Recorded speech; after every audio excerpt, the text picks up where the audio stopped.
Os metalúrgicos da GM de São Caetano do Sul aprovaram hoje em assembleia a proposta da montadora de colocar 900 trabalhadores em layoff durante 5 meses a partir de segunda-feira. O layoff é a suspensão temporária dos contratos de trabalho e é uma alternativa para evitar demissões. Com isso, chega a 1.719 o total de funcionários afastados na GM para adequar a produção à queda nas vendas. Em São Bernardo do Campo, termina amanhã o 8º Congresso dos Metalúrgicos e Metalúrgicas do ABC. Hoje, os delegados foram divididos em grupos para aprofundar temas de relevância para os trabalhadores. A repórter Caroline Campos acompanhou. São quase 800 delegados que participam do Congresso. Eles foram indicados pela base da categoria, composta por cerca de 95 mil metalúrgicos do ABC. O Congresso acontece num ano e num momento especial da conjuntura brasileira, né? Ele é um congresso que luta contra a terceirização, é um congresso que reafirma o compromisso democrático dos metalúrgicos do ABC para com a sociedade brasileira, para com o país, que quer aprofundar a democracia direta e não só formal nas eleições, mas mais democracia no local de trabalho, mais democracia nas relações da sociedade, e para isso estamos fazendo uma série de debates, né? Neste segundo dia de congresso, os metalúrgicos foram divididos em grupos para discutir temas como meio ambiente e setor automotivo, cidadania, direitos humanos e política industrial, entre outros. É a indústria a responsável pelo incremento da produtividade, que é a base para o crescimento do emprego e dos salários. Portanto, a política industrial é central para nós pensarmos o desenvolvimento. E esse debate é fundamental para que o sindicato que está nesse setor seja um sujeito político, um protagonista do debate público sobre o papel da política, sobre as propostas de política industrial e sobre o processo de distribuição dos resultados dessa política para os trabalhadores. Debater os direitos humanos com uma categoria de vanguarda, como é a categoria dos metalúrgicos, que sempre esteve à frente das grandes mudanças que o nosso país sofreu e conquistou, é fundamental de que essa categoria seja à frente também desse debate para fazer frente a essa onda conservadora. O jornalista Altamiro Borges falou da importância da comunicação em massa e alertou os trabalhadores sobre o poder de manipulação da grande mídia. Outra preocupação do Congresso foi com o meio ambiente. A gente tem tido várias reuniões, né, com os empresários e também com os trabalhadores nesse processo de melhoramento do meio ambiente como um todo na linha de produção, né, na fábrica como um todo, né?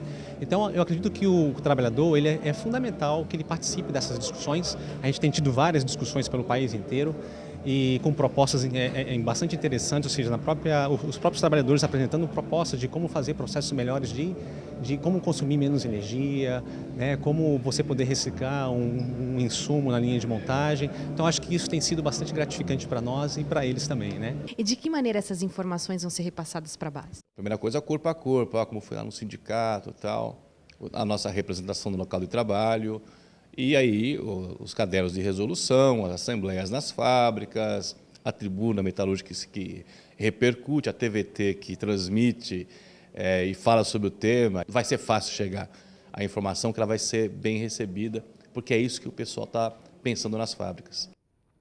E olha só, a cultura foi um dos temas dos grupos de discussão no 8º Congresso dos Metalúrgicos do ABC. Para a gente saber por que é importante falar sobre cultura com os trabalhadores, eu vou conversar agora com quem fez a palestra hoje sobre esse tema, que é o Gil Marçal. Boa noite, Gil. Seja bem-vindo aqui ao seu jornal. Boa noite. Gil, você é diretor de Cidadania Cultural da Secretaria Municipal de Cultura de São Paulo. Conta pra gente como que foi essa conversa com os metalúrgicos. Foi uma conversa muito rica e achei extremamente importante o sindicato no Congresso entender que cultura é um tema importante para debater com os trabalhadores, né? Entendendo que cultura está relacionada com o nosso dia a dia e que cultura, além das manifestações artísticas, diz respeito à forma com que nós nos relacionamos, como os homens se relacionam com as mulheres, como é a cultura do trânsito e da mobilidade urbana, como é a cultura da produção, como é que a gente relaciona isso com o nosso dia a dia, né? Além da arte em si, mas entender cultura nesse aspecto amplo, como possibilidade de um direito, foi uma discussão extremamente importante e eu fiquei bastante satisfeito. Essa diretoria de cidadania cultural, ela é nova, ela foi criada há 2 anos. Explica pra gente como que ela funciona. A Diretoria de Cidadania Cultural, ela foi criada agora na gestão do prefeito Fernando Haddad, com o intuito justamente de chegar nos territórios e nas temáticas culturais que muitas vezes ficam para aquém daquilo que o mercado financia usualmente, né? Das grandes produções ou das linguagens artísticas que já estão mais consolidadas.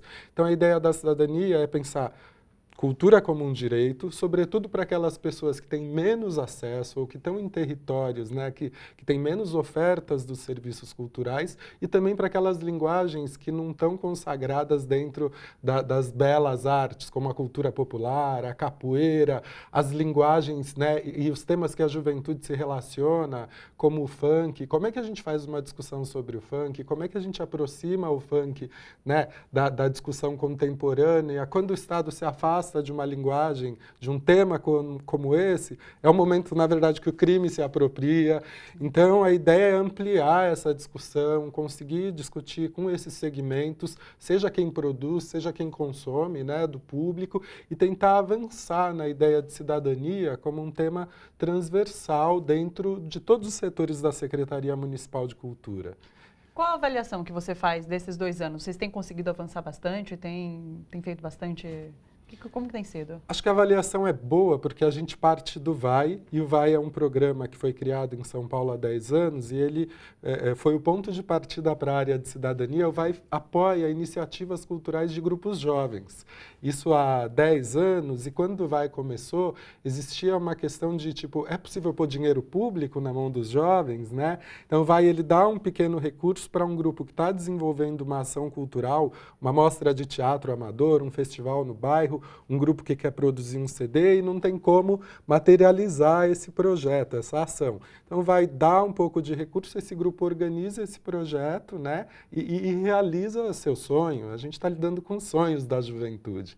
Então ele aparece como o primeiro programa na secretaria, mas depois a gente conseguiu fazer uma parceria com o Ministério da Cultura. Então hoje a gente tem 85 pontos de cultura na cidade de São Paulo, tem um programa para agentes comunitários, uma ação com as aldeias guaranis que existem na cidade, que a gente julga de extrema importância. Então a gente parte de 2 anos atrás, de um orçamento que o VAI contemplava ali 4 milhões de reais para mais de 20 milhões nesses 2 anos, com esse foco. Orçamento direto de programa de apoio em parceria com grupos de jovens, organizações sociais, agentes culturais, comunidade indígena. Mas eu diria, Thalita, que uma coisa importante que a gente tem para fazer é trazer o tema da cidadania cultural de uma forma transversal, discutindo junto com a educação, com as questões de direitos humanos, e é esse o papel que a gente tem tentado cumprir um pouco nessa área nova, bebê, mas que vem se fortalecendo. Boa sorte nesse trabalho que vocês estão fazendo, e obrigada pela sua participação aqui no seu jornal. Obrigado e parabéns. Obrigada.